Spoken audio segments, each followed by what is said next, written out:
Hi friends, welcome to my channel USL. మనం USA రావాలంటే 2 stages cross చేయాల్సి ఉంటుంది. ఒకటి visa interview and second immigration. నేను రీసెంట్ గా నా F1 వీసా ఇంటర్వ్యూ మీద ఒక వీడియో చేయడం జరిగింది. అది ఐ కార్డ్స్ అలాగే డిస్క్రిప్షన్ లో మెన్షన్ చేస్తాను, తప్పకుండా చూడండి. ఇప్పుడు నా ఇమిగ్రేషన్ ఎక్స్పీరియన్స్ అలాగే నా ఫ్రెండ్స్ ఒక 3 ఇమిగ్రేషన్ ఎక్స్పీరియన్స్ షేర్ చేస్తాను. లాస్ట్ ఎక్స్పీరియన్స్ అయితే మిస్ అవ్వద్దు. ఆల్మోస్ట్ అన్ని టాపిక్స్ అడిగారు, అన్ని క్వశ్చన్స్ అడిగారు అనమాట. రిజెక్ట్ అయ్యేది అప్రూవ్ అయింది. ఫస్ట్ ఇమిగ్రేషన్ ఎక్స్పీరియన్స్ నాదైతే December 22, 2023 వర్జీనియా IAD ఎయిర్పోర్ట్ లో జరిగింది ఇమిగ్రేషన్. అని అయితే ఓన్లీ 2 క్వశ్చన్స్ మాత్రమే అడిగారు.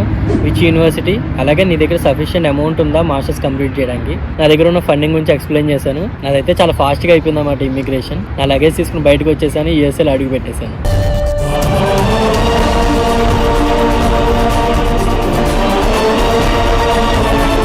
సెకండ్ ఇమిగ్రేషన్ ఎక్స్పీరియన్స్ వచ్చి మా ఫ్రెండ్ వరుణ్ అనమాట. తనది కూడా సేమ్ ఎయిర్పోర్ట్ లో జరిగింది, వర్జీనియా IAD ఎయిర్పోర్ట్ లో.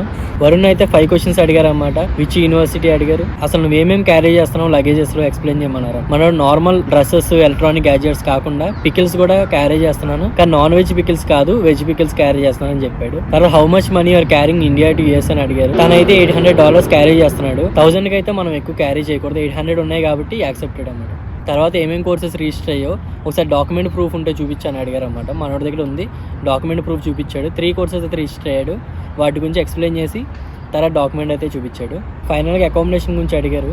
మనోడి దగ్గర ప్రూఫ్ ఉంది, అప్లికేషన్ ఫీజు కట్టిన ప్రూఫ్ అకామిడేషన్ గురించి, అది ప్రొవైడ్ చేశాడు, అది చూపించేశాడు. ఇమిగ్రేషన్ అయితే అక్కడతో అయిపోయింది. ఒకవేళ ఇమిగ్రేషన్ ఆఫీసర్ అడిగిన క్వశ్చన్స్కి మీ దగ్గర ఎక్కువ డాక్యుమెంట్స్ ఉంటే ఇమీడియట్గా చూపించండి. లేకపోతే ఒకవేళ మన ఆన్సర్స్కి సాటిస్ఫై అవ్వకపోతే కన్ఫామ్గా సెకండ్ ఇమిగ్రేషన్ చెక్ అయితే పంపించేస్తారు. అక్కడ టోటల్ మీ దగ్గర ఉన్న డాక్యుమెంట్స్ అన్ని వాళ్ళు చెక్ చేస్తారన్నమాట, విత్ ఫోన్స్తో సహా.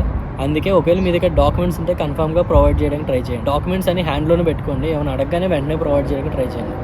థర్డ్ ఇమిగ్రేషన్ ఎక్స్పీరియన్స్ వచ్చి మా ఫ్రెండ్ పూజితది అనమాట. తను వచ్చింది ఫాల్ 2023కి అబుదాబీలో అయితే జరిగింది. నార్మల్ గా అందరూ ఏమనుకుంటారంటే యూఎస్ఏలో ఇమిగ్రేషన్ అయితే చాలా టఫ్ ఉంటుంది, అబుదాబీలో అయితే చాలా నార్మల్ గా జరుగుద్ది అనమాట అని అనుకున్నారు. కానీ తను కూడా అలా అనుకునే బుక్ చేసుకుంది అనమాట ఫ్లైట్ టికెట్. తనైతే 3 డాక్యుమెంట్స్ అయితే చూపించమన్నారు.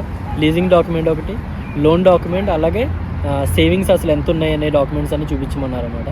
తను చూపించిన తర్వాత అన్ని వెరిఫై చేసి అప్పుడు తన ఇమిగ్రేషన్ అయితే అప్రూవ్ చేశారు. నార్మల్గా ఏమనుకుంటారంటే యూఎస్ఏలో ఇమిగ్రేషన్ కొంచెం టఫ్ ఉంటుంది, అబుదాబీలో కొంచెం ఈజీ ఉంటుంది అని అనుకుంటారు. అదంతా ఏం కాదు. నార్మల్గా నాదైతే యూఎస్ఏలో నార్మల్ గానే జరిగింది, అలాగే మా ఫ్రెండ్కి అయితే చాలా టఫ్ జరిగింది. ఇప్పుడు అబుదాబీలో మా ఫ్రెండ్కి అయితే నార్మల్ గానే జరిగింది. తర్వాత తినకైతే డాక్యుమెంట్ వెరిఫై చేస్తే కానీ అప్రూవ్ అవ్వలేదు.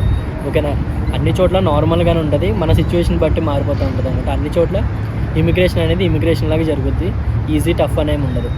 ఫైనల్గా లాస్ట్ ఇమిగ్రేషన్ ఎక్స్పీరియన్స్, తన పేరైతే ఉదయ్, పక్కన ఫోటో వేస్తాను చూడండి. వీడిని అయితే అడగని క్వశ్చన్ అయితే లేదు, అన్ని క్వశ్చన్లు అడిగారు. తనైతే సేమ్ మాతో పాటు వచ్చాడు, స్ప్రింగ్ 2024కి వచ్చాడు. సేమ్ AID ఎయిర్పోర్ట్ లో అయితే జరిగింది ఇమిగ్రేషన్ ఎక్స్పీరియన్స్.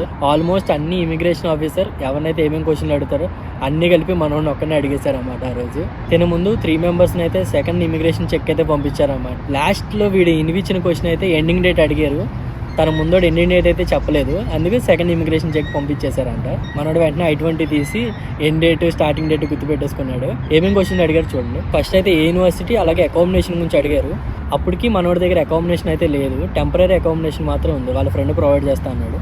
మనోడు సేమ్ అదే చెప్పాడు, నా దగ్గర టెంపరీ అకామిడేషన్ ఉంది, పర్మనెంట్ అకామిడేషన్ అయితే ఇల్లాక్ తీసుకుంటానని. ఆఫీసర్ అయితే నువ్వు అసలు ఎగ్జాక్ట్గా ఏ లొకేషన్కి అయితే వెళ్తున్నావు అసలు మళ్ళీ చెప్పమన్నారు. మనోడైతే క్లారిటీగా చెప్పాడు, నేను టెంపరీ అకామిడేషన్ ఇక్కడ తీసుకున్నాను, మా ఫ్రెండ్ ప్రొవైడ్ చేస్తాను. తర్వాత ఫండింగ్స్ గురించి అడిగారు, లోన్ గురించి అడిగారు, తర్వాత వాళ్ళ ఫ్యామిలీ బ్యాక్గ్రౌండ్ గురించి అడిగారు, అంటే మీ ఫాదర్ ఆక్యుపేషన్ ఏంటి, తర్వాత నువ్వు ఇల్లీగల్గా ఏమైనా క్యారీ చేస్తున్నావు లైక్ సిగరెట్స్ కానీ ఆల్కహాల్ కానీ ఇలాంటివి ఏమైనా క్యారీ చేస్తున్నావు అని అడిగారు. మనోడైతే అలాంటివి ఏం క్యారీ చేయట్లేదు, నేను నార్మల్ ఏవైతే లీగల్గా యాక్సెప్ట్ చేస్తారో అవి మాత్రమే క్యారీ చేస్తానని చెప్పాడు. ఫైనల్గా starting date of the course and ending date of the course అడిగారు అనమాట. మనోడు ముందే చదివేశాడు కాబట్టి 2 చెప్పేశాడు. అన్ని టాపిక్ని కవర్ చేశారు, అన్ని టాపిక్స్ అడిగారు. ఇంకా నేనే మర్చిపోయి ఉంటాను కొన్ని క్వశ్చన్లో. ఆల్మోస్ట్ 5 minutes వరకు ఇమిగ్రేషన్ అయితే జరిగిందని చెప్పాడు ఆ రోజు మా ఫ్రెండ్. అలాగే ఫైనల్గా అప్రూవ్ కూడా అయిందనమాట. నేను ఇప్పటివరకు చెప్పిన ఎక్స్పీరియన్సెస్ అన్ని డిస్క్రిప్షన్లో మెన్షన్ చేస్తాను. అసలు వీసా ఆఫీసర్ ఏమేమి క్వశ్చన్స్ అడిగారు, అలాగే ఎగ్జాక్ట్గా వీళ్ళేం ఆన్సర్స్ చెప్పారో అన్ని డిస్క్రిప్షన్లో పెడతాను, కన్ఫర్మ్గా చూడండి. And finally, this is my and my friends' immigration experience. If you find this information is helpful, please like, share and subscribe to ESL. See you in next video. Bye. ఏంటి friends వెళ్ళిపోతున్నారా? Next video ఇక్కడ mention చేశాను చూడండి.